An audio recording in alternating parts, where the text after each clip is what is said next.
Bismillahirrahmanirrahim. Alhamdulillah. Alhamdulillah Rabbil Alameen. Wassalatu wassalamu ala khairil mursaleen.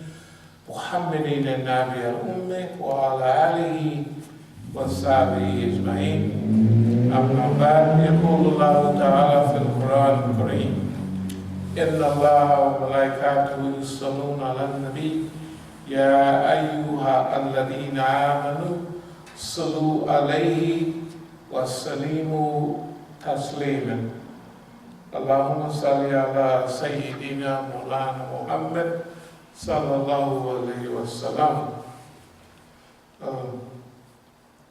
We wanted to call this movement exploration because of the concept we talked about maybe last week about space shots and sending missiles in outer space, and even a new ship or anything that you make, they have to have a shakedown cruise, to test its ability and what needs to be fixed up and what have you. Well, in our case, exploration, we always talk about going beyond where nobody has gone before.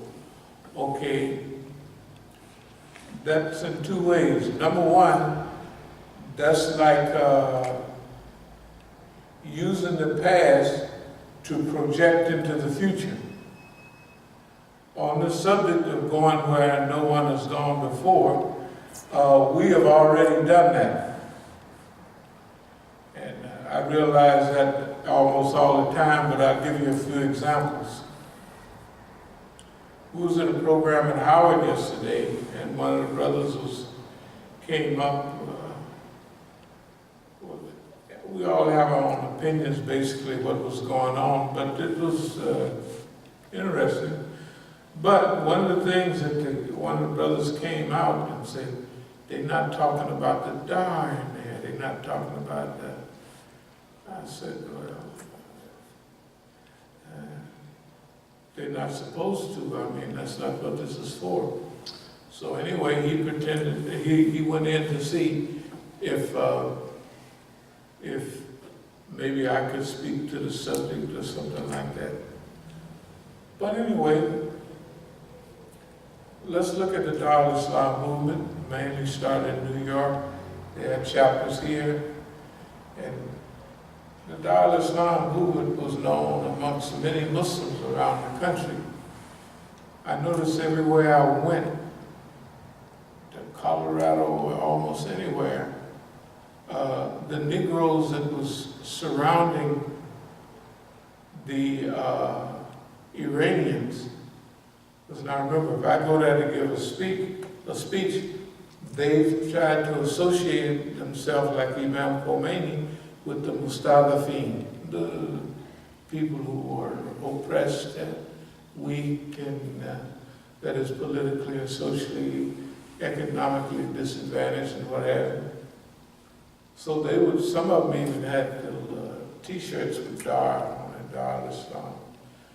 But so many people around the country, the people that were sitting right up next to us in Oakland in 1980, which was just a year later, had went to Hajj with the Dar al-Islam movement.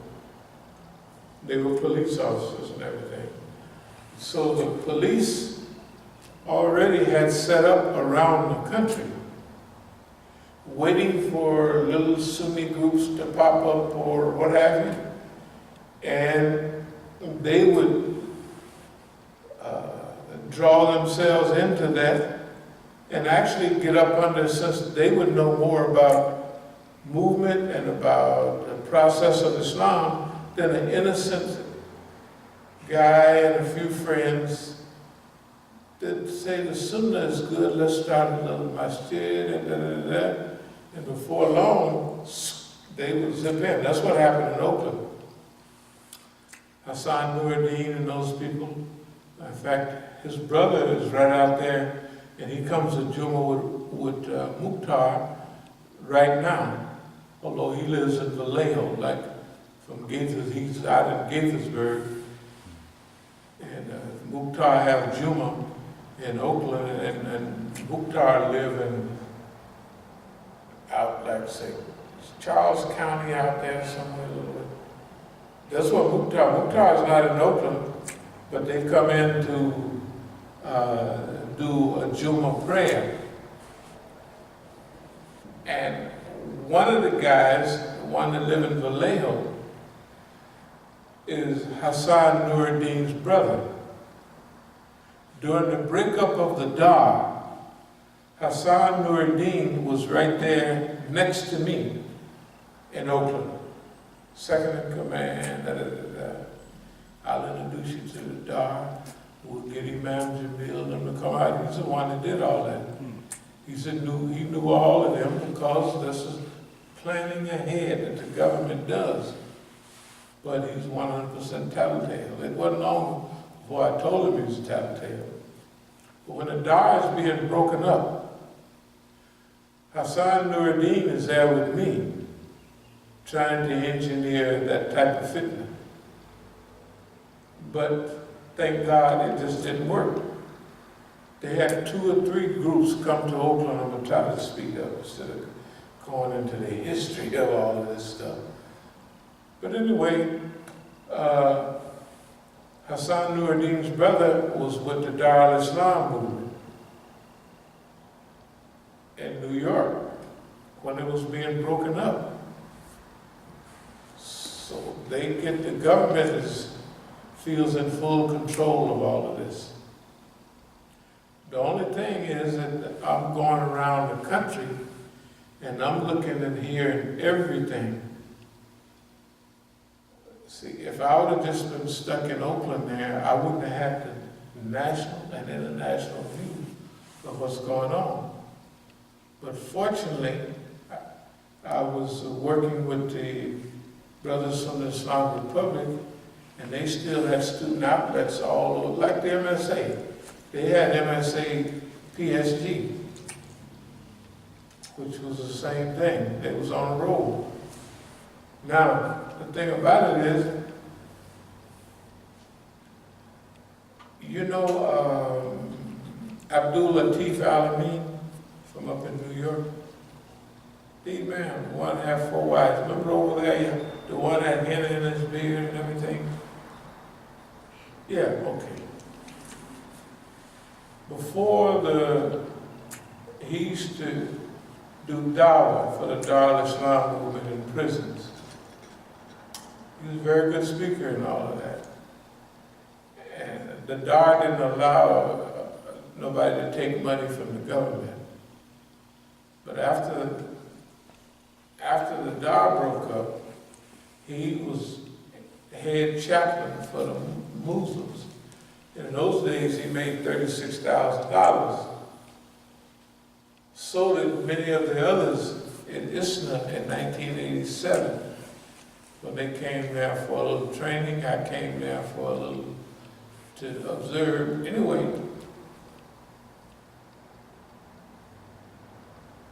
Brother Abdul Latif was always trying to fill me in on what happened with the Dar. He was telling me that Sheikh Jelani came over with black magic and all of that. And I just looked at him. I knew better than that. He was trying to give me the reason why the Dar just crumbled so fast, just like that. At the same time, Suleiman al-Hadi and Jamil and those brothers was telling me what happened. Okay. They all had a parallel point what it meant, but what it meant different to me than it meant to all of them. What I saw, yes, Sheikh Jelani came over and took Rod members up into the hills, and they did Sufi training and all of that. Rod is a military army. After a while, when they came back to New York, Sheikh Jelani is sitting there And Rod is with him, and he tells Yahya Abdul-Karim, I'm going to make you Amir of Dawah. He's taking over the movement. He just took over the movement like that. Imam Jamil was down in Atlanta. He was part of the Dar. They brought him in to question him. He told them, I ain't going for none of this stuff. And they didn't say nothing else because they knew that there was enough of people with Imam Jamil to go against them, and they could put up a fight. So my view is that Jelani got the brothers in line, but on a whole different basis, because African Americans who came off the street was always sharp enough to outmaneuver that sissified stuff that foreigners brought. So what happened? The Dar was already thoroughly infiltrated with police. The rod, the everything. Just like what Imam Jamil said during the same period. And I was saying how beautiful things are down here in Atlanta. He said, they're not with me. That's what he said, and I knew the same thing with California. Everybody with the police, it's just the way it was. There's nothing anybody, at that time, you gotta remember, the government knocked every movement that we had, or it had one group knock the other. Remember the letters to Ron Karinga and them, and and they were supposed to go against the party. Shoot, they killed Bunchy Carter, they killed 3 of my personal friends. They killed 4 brothers, but 2 of them was my personal friends. In '69, they went up at UCLA to give a talk. And Ron Karinga and them Negroes from us, United Slaves of America, killed them. Because the FBI sent them clowns a letter. Now, a lot of people think they was already FBI agents. But by 1987, he had been reformed, where he could come amongst black people again.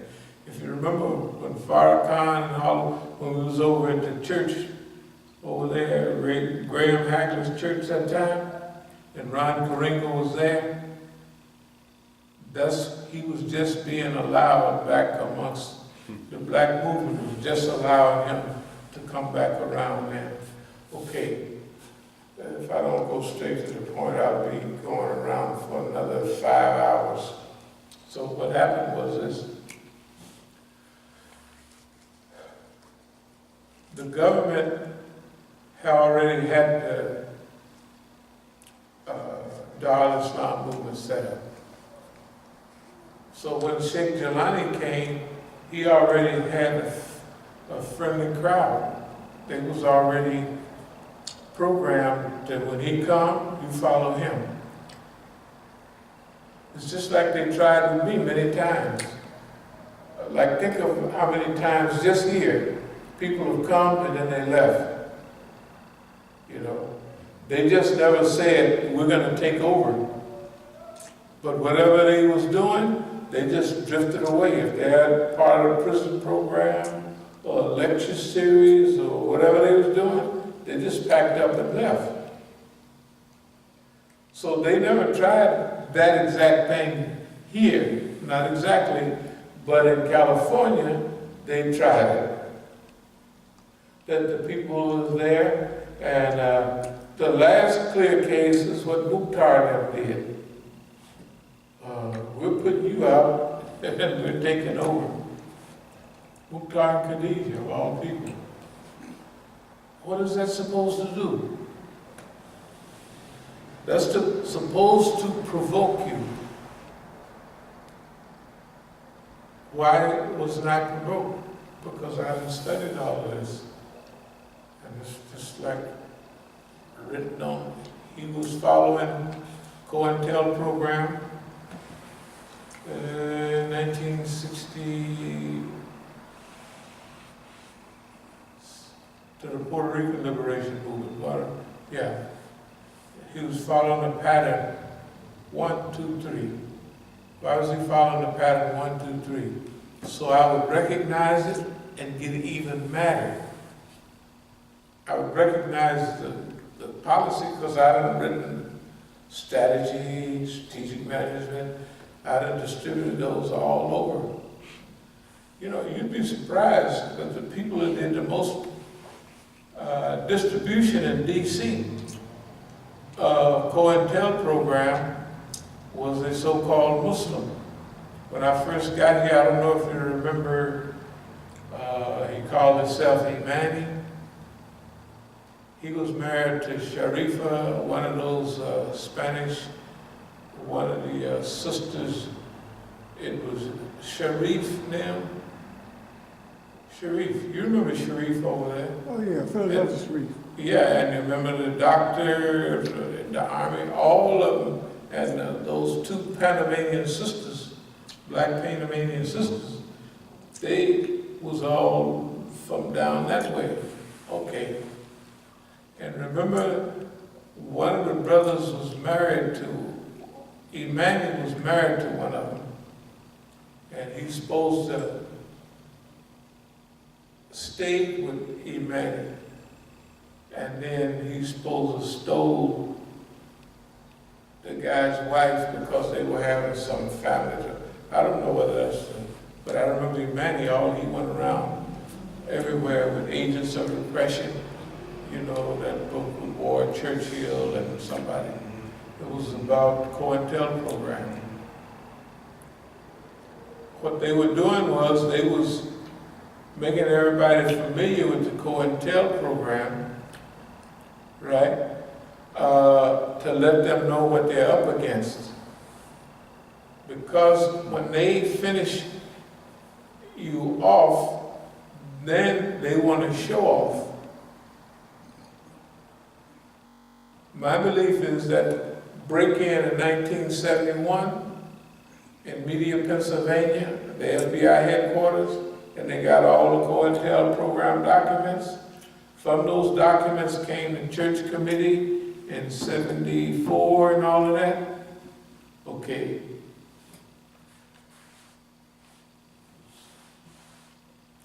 That was all a setup to tell everybody, this is what we do to you niggas. And it's too late to do anything about it. And basically, you're stupid. So, this go around, believe it or not, they want to do the same thing. But what we're going to do is we're going to force the deal different. We're going to force, inshallah, a new investigative committee, like the church committee of 1974, on everything, FBI, CIA, local police departments, Homeland Security, the whole show.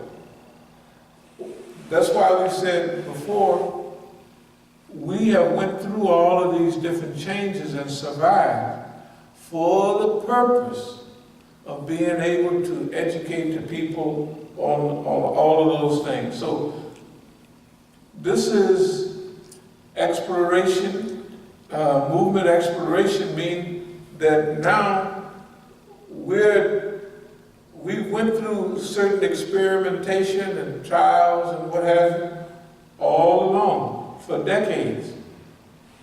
We've came to certain conclusions, and those conclusions is what helped us not get knocked over by the things that knocked everybody else over.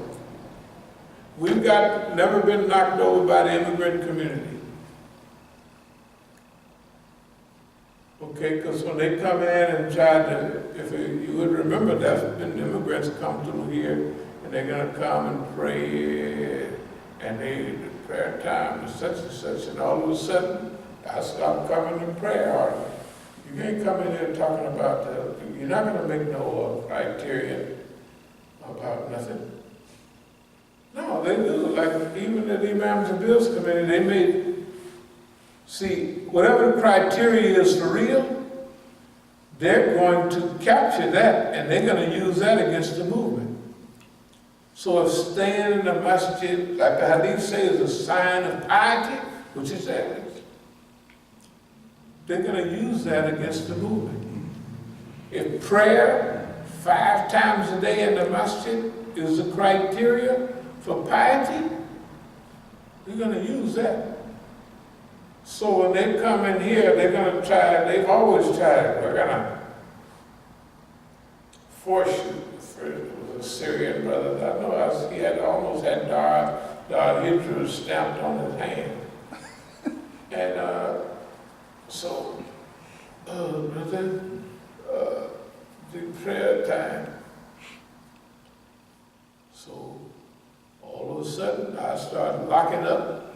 The masjid had been open all the time. I'd go on trips for 2 weeks and the masjid would be open.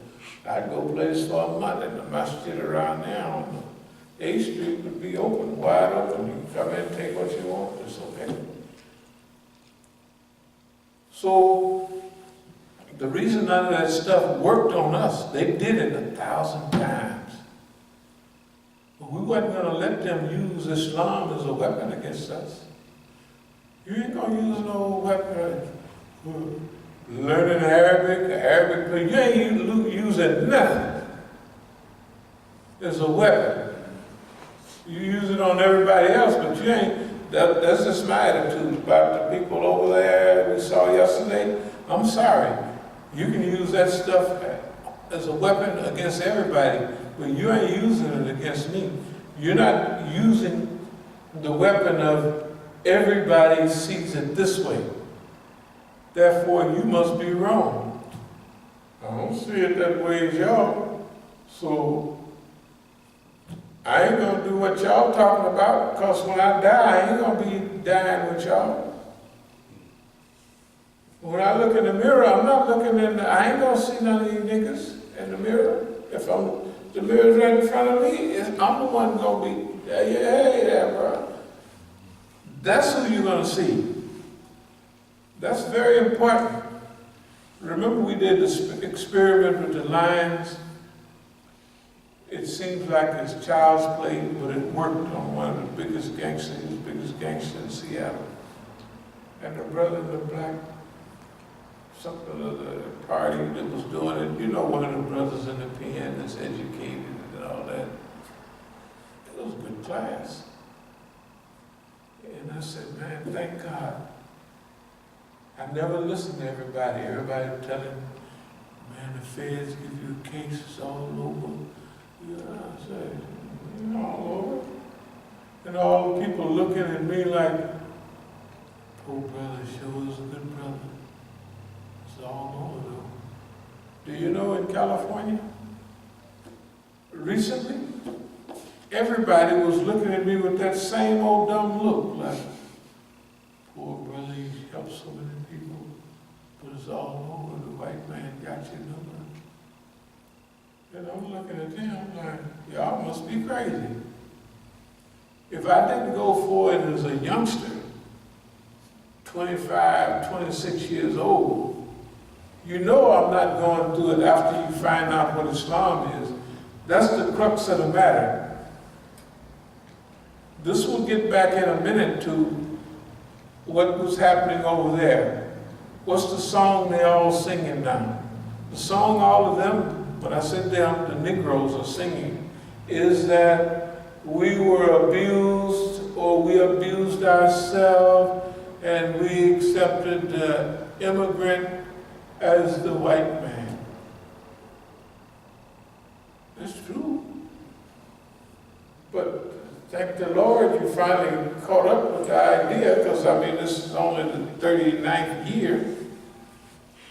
You know what I mean? So you could tell what their new line is going to be. You could tell what their approach is going to be. That article I keep looking for in the paper is there for a reason. They wouldn't plaster it in there. And that's an immigrant paper anyway. And if your line don't fit theirs, you're not going to show up in there. If you see Negroes in there for their great work, and you see what they do around here, had the immigrants bring a big truckload. Remember them Arabic manuals they had? They brought them over here on pallets for us. Because one of our Negroes said that, I said, even if it was Arabic and English, we wouldn't be using that here. Because we don't need it. And it ain't talking about what we're talking about. So the point is this. We're going to take it to another level this go round. That's what movement exploration means. That we're exploring, just like sending out space shots. And it don't make no difference if how many the rockets blow up, right? Pretty soon they're going to get one or two, then bam, get you out there in orbit. In fact, if you watch them, you'll see that they lose way more rockets than mainly they show you, oh, this one here worked. But you got to remember, back in 70, 71, they had 3 astronauts die on them thing, and then later on in the 86, the Challenger or something like that, they just blew up, okay? But, so, in our level of exploration and barriers, for us, barriers are meant to be broken. For us, champions are meant to catch up with. When we talk about our greatest, we talk about Dr. Khalil Siddiqui, we would have to catch Dr. Khalil Siddiqui and pass him because of our work. Believe it or not, Imam Khomeini is a classical, not idol, but example of modern revolution. But I believe that Imam Khomeini is the last of that type of old-time revolutionary, goes in exile, come back, take over the country. I believe the 20th century was the last of those. This is what I believe. Also, our job is bigger than Imam Khomeini's.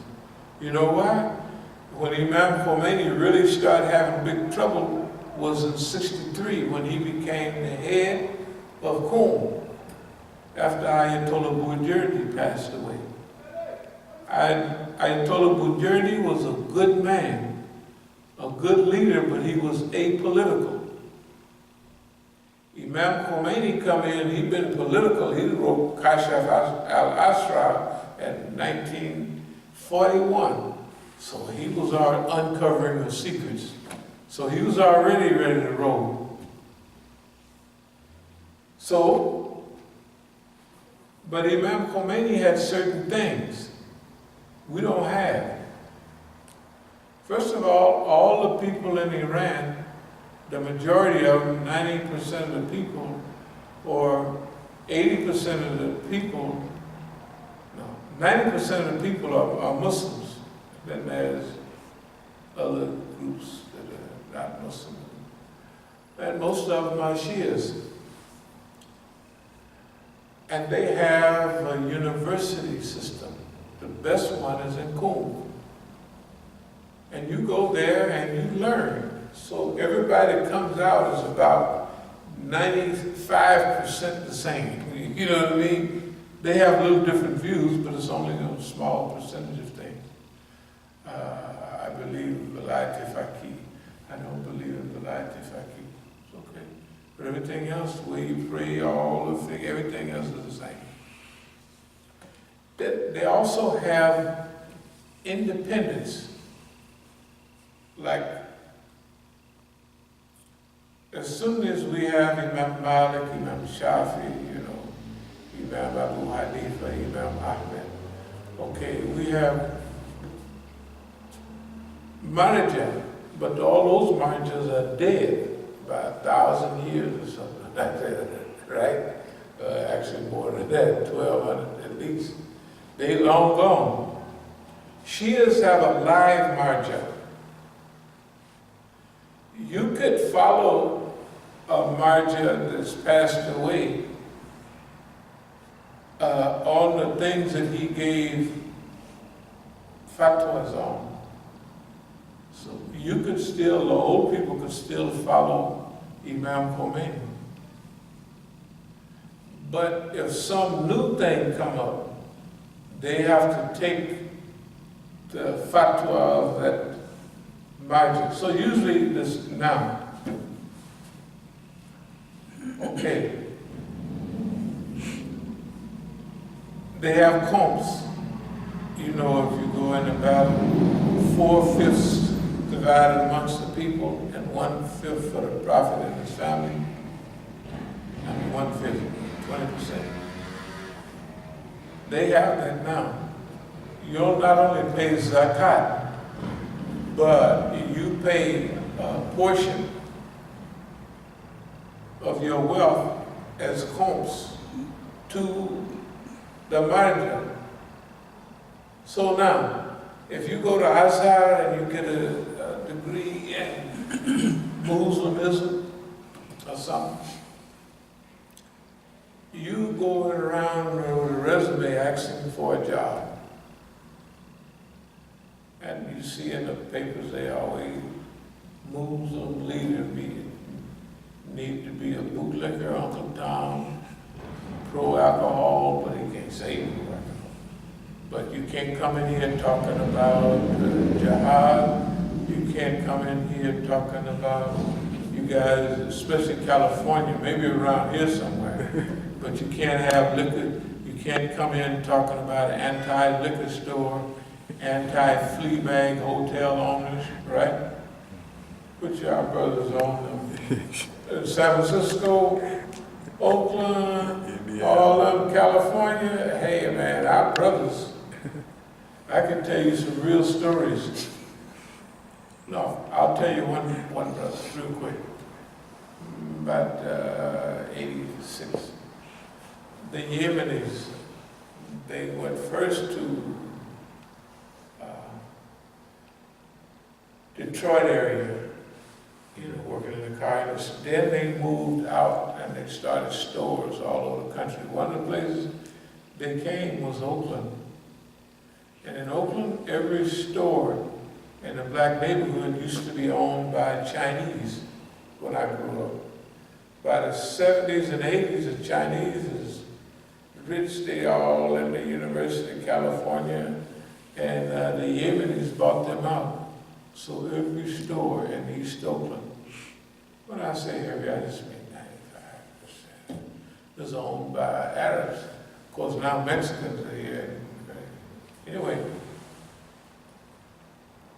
so in our masjid, I would talk about halal and haram a lot in the 80s.